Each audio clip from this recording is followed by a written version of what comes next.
Olá, a paz do Senhor Jesus. Estamos chegando para mais uma escola bíblica. Seja bem-vindo, seja bem-vinda. Eu sou o pastor Eliésio Pereira. Nós estamos no centro do Centro-Sul, Campo de Suaçurana, Igreja Evangélica Assembleia de Deus, Ministério Templo Central. Estamos estudando o nosso terceiro trimestre e estamos aprendendo sobre os princípios divinos em tempos de crise.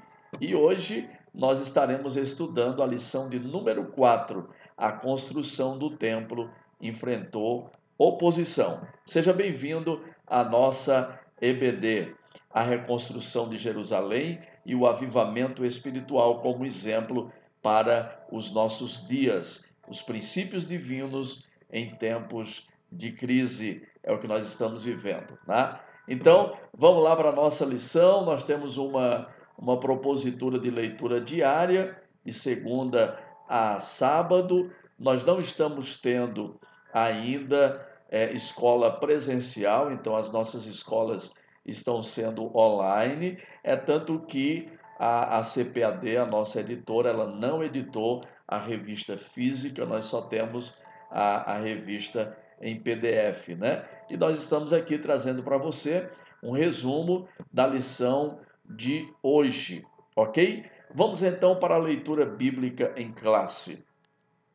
Esdras, capítulo 4, do versículo 7 em diante. E nos dias de Artaxerxes, escreveu Bislão, Midredate, Tabeel e os outros da sua companhia a Artaxerxes, rei da Pérsia. E a carta estava escrito em caracteres aramaico e na língua siríaca.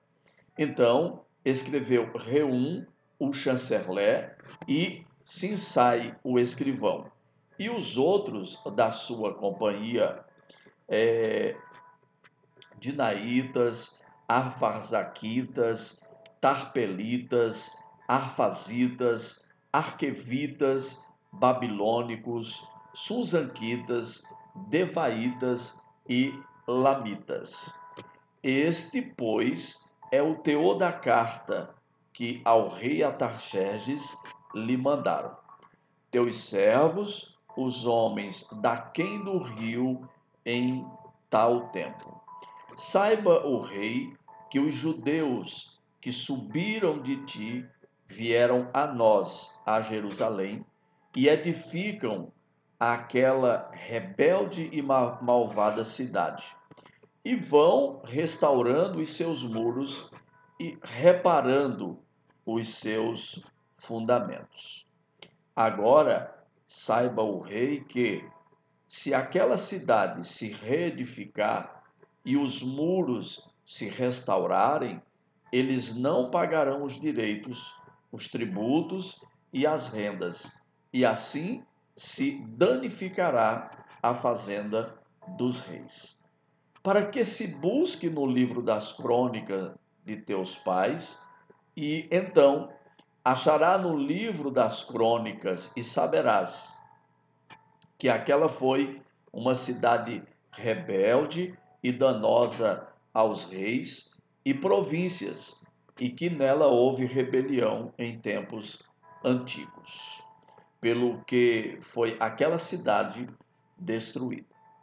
Nós, pois, fazemos notório ao rei que, se aquela cidade se reedificar e os seus muros se restaurarem desta maneira, não fará porção alguma dessa banda do rio. Agora, pois, dai ordem para que aqueles homens parem, a fim de que não se edifique aquela cidade, até que se dê uma ordem por mim. E guardai-vos de cometerdes erros nisso, porque cresceria o dano para prejuízo dos reis. Então, depois que a cópia da carta do rei Artaxerxes se leu perante Reum e Sinsai, o escrivão, e seus companheiros, apressadamente foram eles a Jerusalém, aos judeus, e os impediram à força de braço e com violência. Então cessou a obra da casa de Deus que estava em Jerusalém, e cessou até ao ano segundo, ao ano segundo do reinado de Dário, rei da Pérsia.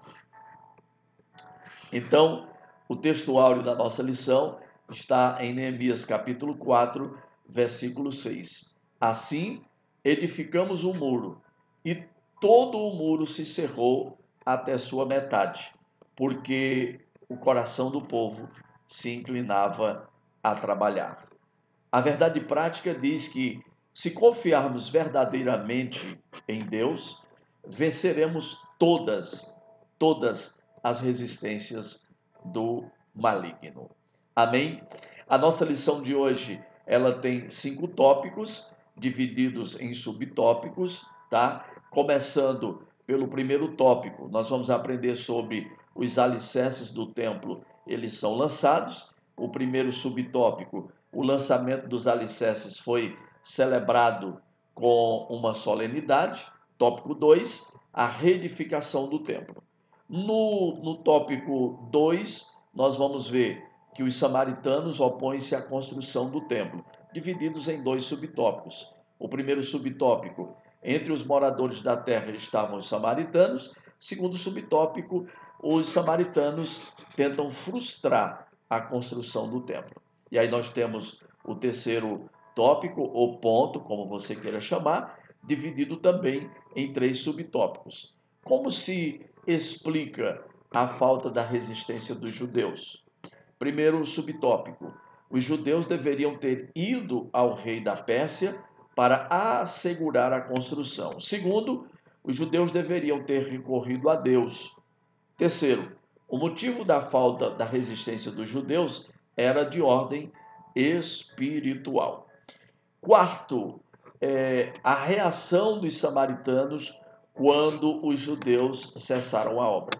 2 subtópicos, a tristeza dos judeus e a alegria dos samaritanos. Seja bem-vindo à nossa Escola Bíblica Online.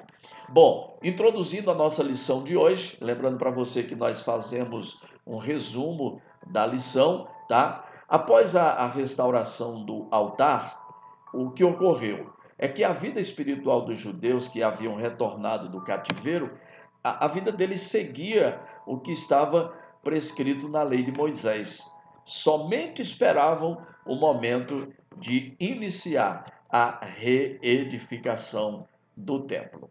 Ok? Vamos então para o primeiro ponto, onde nós vamos aprender sobre os alicerces do templo que enfrentou a oposição.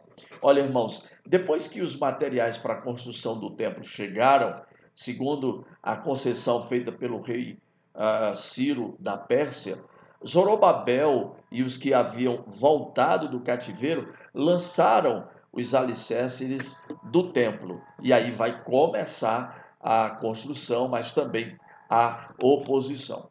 Ok? Então, o nosso primeiro subponto, a gente vai aprender sobre o lançamento dos alicerces. Foi celebrado com uma solenidade. Olha só, os sacerdotes, eles já paramentados e com trombetas, e os levitas, filho de Asaf, com saltério. O que eles fizeram? Eles estavam prontos para louvarem ao Senhor, conforme a instrução ou a instituição do rei Davi, que era o rei de Israel. No capítulo 3 de Esdra, no versículo 10, está escrito assim: quando, pois, os edificadores lançaram os alicerces do templo do Senhor, então apresentaram-se os sacerdotes, já vestidos e com suas trombetas, e os levitas, filhos de Asaf, com símbolos, para louvarem ao Senhor, conforme a instituição de Davi, rei de Israel.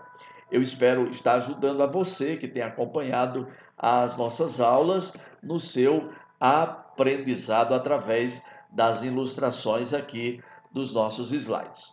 Então vamos lá. O segundo subtópico é sobre a reedificação do templo. A reedificação do templo foi o resultado de um despertamento. Despertamento esse que veio através de Ciro, que era o rei da Pérsia. Ciro, ele conquistou a Babilônia, ele estabeleceu uma política de retorno dos exilados a Jerusalém, sob a liderança de quem? Sob a liderança de Zorobabel. E a reedificação do templo, conforme o despertamento pentecostal, que chegou no Brasil em 1911, trouxe consigo uma verdadeira renovação da doutrina da Igreja de Deus, que pode ser simbolizada pelo templo de Deus. E aí, o avivamento, você conhece a história, né, que se deu ali na rua Azusa, esse avivamento veio para o Brasil através dos dois missionários, Gunnar Ving e Daniel Berg, que fundaram a Igreja Assembleia de Deus. Também o Luiz Francisco, ele veio e fundou a CBB, né, que é a Congregação Cristã no Brasil. Ok? Então vamos lá, ainda falando da reedificação do templo, 1 Coríntios capítulo 3, versículo 16 e 17, o apóstolo Paulo nos fala dizendo o seguinte: não sabeis vós que sois o templo de Deus e que o Espírito de Deus habita em vós? Se alguém destruir o templo de Deus, Deus o destruirá, porque o templo de Deus, que sois vós, é santo. Amém? Graças a Deus. Então vamos sintetizar esse primeiro ponto da nossa lição de hoje, dizendo que os alicerces do templo, eles são erguidos e o povo celebra o lançamento com uma reunião solene. Para eles era algo extraordinário.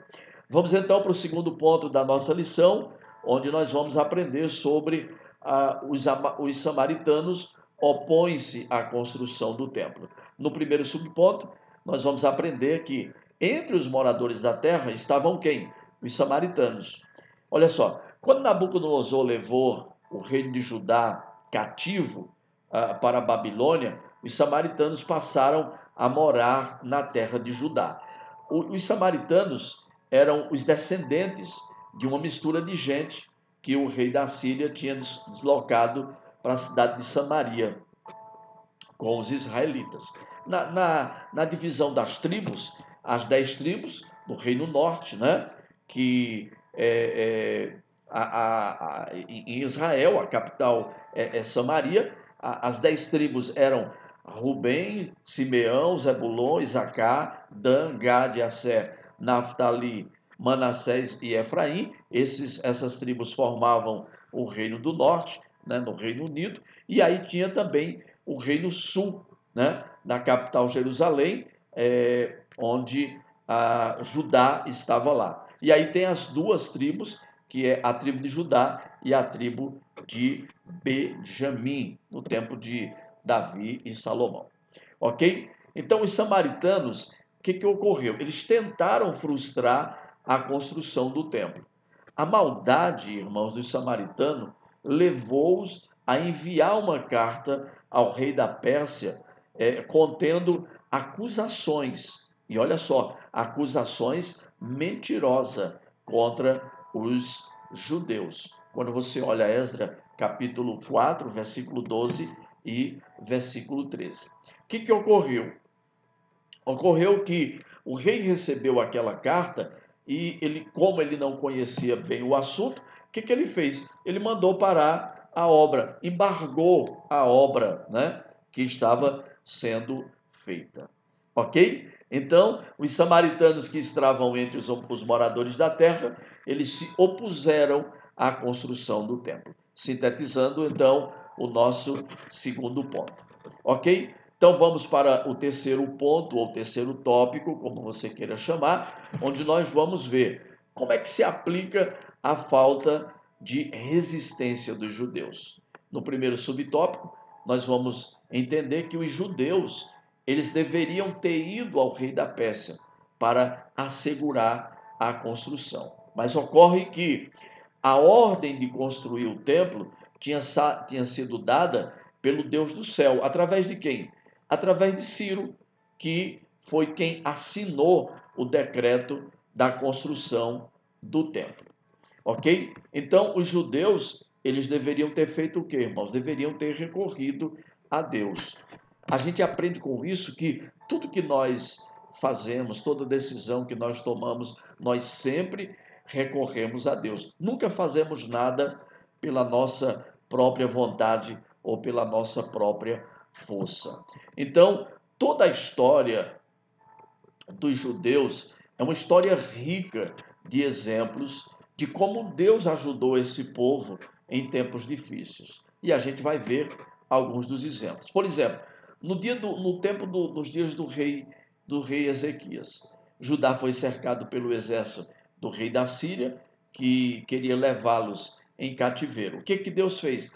Deus feriu o arraial dos assírios, né? Mostrando assim que quando se recorre a Deus, Deus entra com a providência. O segundo exemplo é que nos dias do rei Josafá, ameaçado pelos amonitas e também pelos moabitas, que eram os habitantes de Judá, o que ele fez? Pediram socorro ao Senhor. E o que Deus fez? Deus guerreou por eles, sem terem que lutar. Eles foram vencedores.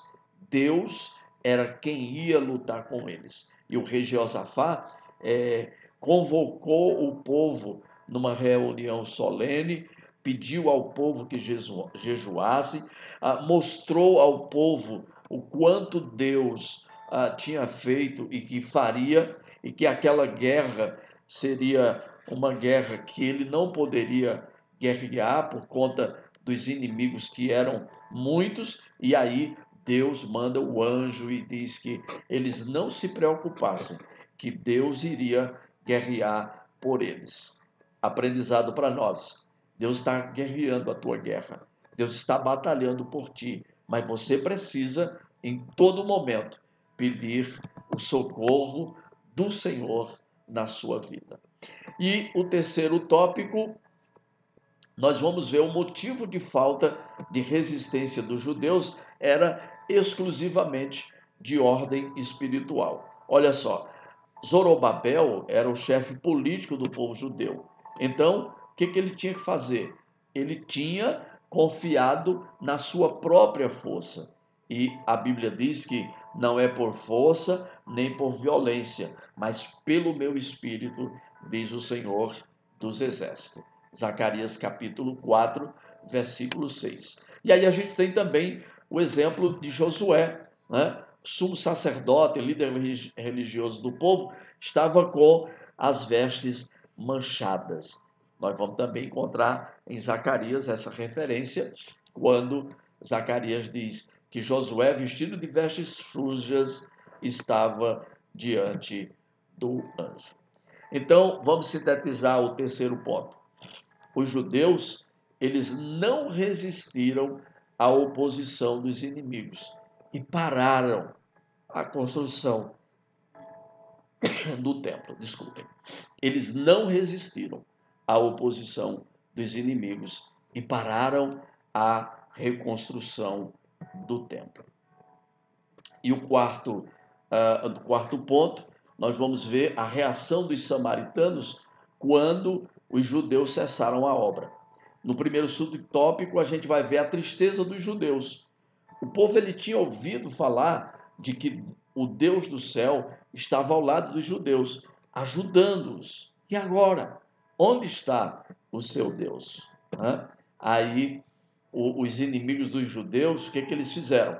Eles se regozijavam grandemente. Porém, amados, o gozo do ímpio, ele é de pouca duração. Quer ver por quê? Lembra aí do caso de Sansão, por exemplo? Os filisteus estavam regozijando porque eles conseguiram prender Sansão. Mas esse regozijo, esse gozo deles foi por um pouco tempo, durou muito pouco tempo, porque terminou em uma tragédia, né? Sansão foi levado ali àquele templo para ser humilhado, né? E diante daquilo, Deus fez ali as suas forças e ele destruiu aquele templo. Morreu junto com eles, mas destruiu. Foi uma tragédia aquilo lá, né? Então, o gozo dos filisteus que haviam prendido Sansão terminou em uma tragédia. E aí a gente vê também que a alegria dos sacerdotes, por exemplo, eles alugaram Judas para atrair a Jesus, 30 moedas de prata. Mas isso foi de muito curta duração, durou muito pouco, né? Então, os inimigos dos judeus, eles se regozijavam grandemente, porém o gozo do ímpio é de pouca duração, ok? E aí a gente vai ver também o desânimo dos judeus. Por quê? Passado algum tempo, o que ocorreu? Eles se acomodaram com a situação e não lutaram pela continuação da construção do templo. O que ocorreu com eles, irmãos? Eles se deixaram dominar pelo o desânimo, né? Pela falta de coragem.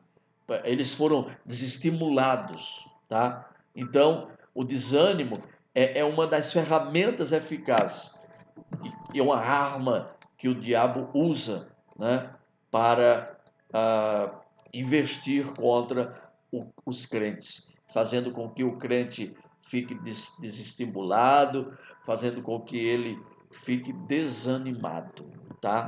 Nós estamos vivendo um tempo difícil, um tempo de crise, um tempo de pandemia, e eu tenho dito que em algumas circunstâncias nós não estamos vendo ninguém dissimulado nem desanimado, muito pelo contrário, muitos daqueles que não estão podendo ainda congregarem nos templos estão animados. Então, levante a sua cabeça, não deixe que essa arma do desânimo usada pelo diabo possa alcançar a sua vida. Amém? Então, o desânimo dos judeus, o que aconteceu? Qual foi a reação deles? Aconteceu que alguns se conformaram, né, pensando que talvez ainda não era a vontade, ainda não era o tempo de construir o templo. Outros aproveitaram a interrupção das obras para se dedicarem às suas próprias obras, a construírem as suas próprias casas. Outros deixaram até de contribuir para a casa de Deus. E aí vem um alerta para mim e para você, que somos ofertantes, que somos dizimistas, que mantemos a obra, que mantemos a casa do Senhor, para que não nos desanimemos, né? Para que não nos desanimemos em nenhum momento de fielmente trazermos a nossa contribuição, levarmos o nosso dízimo, a nossa oferta, para que haja o mantimento na casa do Senhor. Bom, talvez alguns judeus sinceros estivessem tristes e buscassem a Deus em oração, pedindo solução para a dificuldade, de modo que o templo pudesse continuar a ser construído. Esse momento de pandemia que nós estamos vivendo, principalmente nós aqui no Brasil e em todo os nossos estados, eu que estou aqui no estado do Ceará, nós estamos em processo de oração, né, constante, pedindo a Deus que Ele traga uma solução para essa dificuldade. Ok? Então, a oposição dos inimigos fez com que os judeus abandonassem a reconstrução do templo. Uma dica para você: não deixe que o desestímulo ou o esmorecimento atrapalhe a sua caminhada com Deus, meu irmão e minha irmã. Deus abençoe abundantemente a sua vida. Espero que, diante de tudo que nós estamos nos esforçando para trazer e fazer essa aula online com você, você esteja aprendendo, esteja sendo edificado na sua fé, esteja sendo fortalecido e não esmoreça em nenhum momento. Continua de cabeça erguida, olhando para Jesus, que é o autor e o consumador da tua fé. Convido você para a nossa próxima lição, a lição de número 5, onde nós vamos aprender sobre Zorobabel. Recomeça a construção do templo. Deus abençoe abundantemente a sua vida. Quero fazer menção aqui a ebdpanorama.com, né, que tem elaborado os slides e que tem nos dado a oportunidade de, através da ilustração dos slides, ministrar essa aula para você. Deus abençoe abundantemente a sua vida e até a nossa próxima lição. Saúde, graça e paz para todos vocês. A paz do Senhor Jesus, Deus abençoe meu irmão, Deus abençoe minha irmã, em nome de Jesus.